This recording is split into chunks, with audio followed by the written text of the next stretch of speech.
All right, this next story may sound like something out of, well, a Hollywood thriller. A Saudi inventor has created a killer microchip.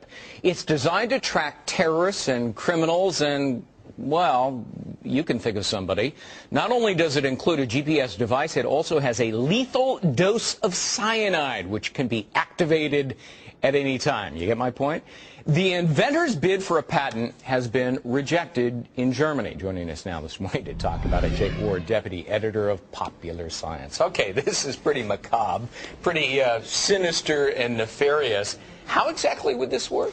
Well, there's a category of technology that involves GPS tracking systems being shrunk down to the size where you could actually implant it surgically. And we've seen a number of applications for this.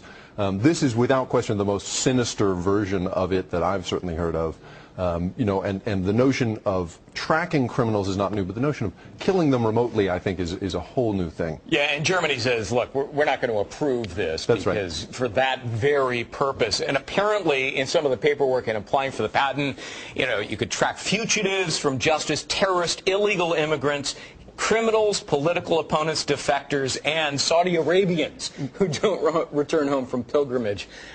It's a little bit wild. I agree. I mean, the thing about you know, this kind of patent is Germany has very tight laws about making sure that you're not registering something that really is just a bad idea, a scary idea. And in this case, this guy obviously has some very strong feelings about what it would be used for, but it just seems a little outlandish. Yeah. Well, terrorist groups might be interested. I'm sure they'd be happy to grant their own form of a patent for that. Sure. The bigger world, though, of GPS, talk to us about how it's being used to, for example, track sex offenders? Sure. The Washington State legislature right now is considering the possibility of registering perhaps 100 sex offenders with a GPS chip that's implanted in their shoulder because they've found that a few of them have been wearing them on their wrists and then have cut them off, which just defeats the purpose. And so, but the larger world of this technology is actually pretty happy stuff. I mean, there is new technology for tracking Alzheimer's patients, you know, who who may wander away. Right. Sure. Tracking the vital signs of professional athletes from the sideline. You know, there's been a couple of cases in which, you know, football players have collapsed of heat exhaustion, and seeing the early warning signs of that, there's technology that sort of allows you to do that remotely.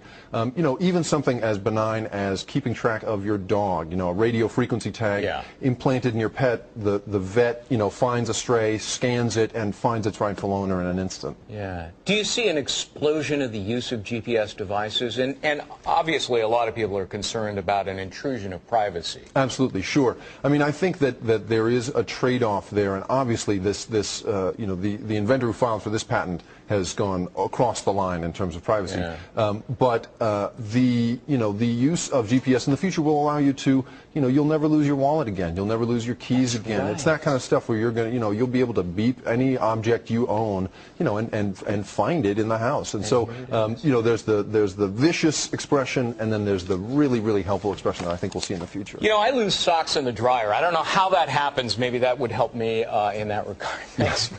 Jake Ward, deputy editor of Popular Science.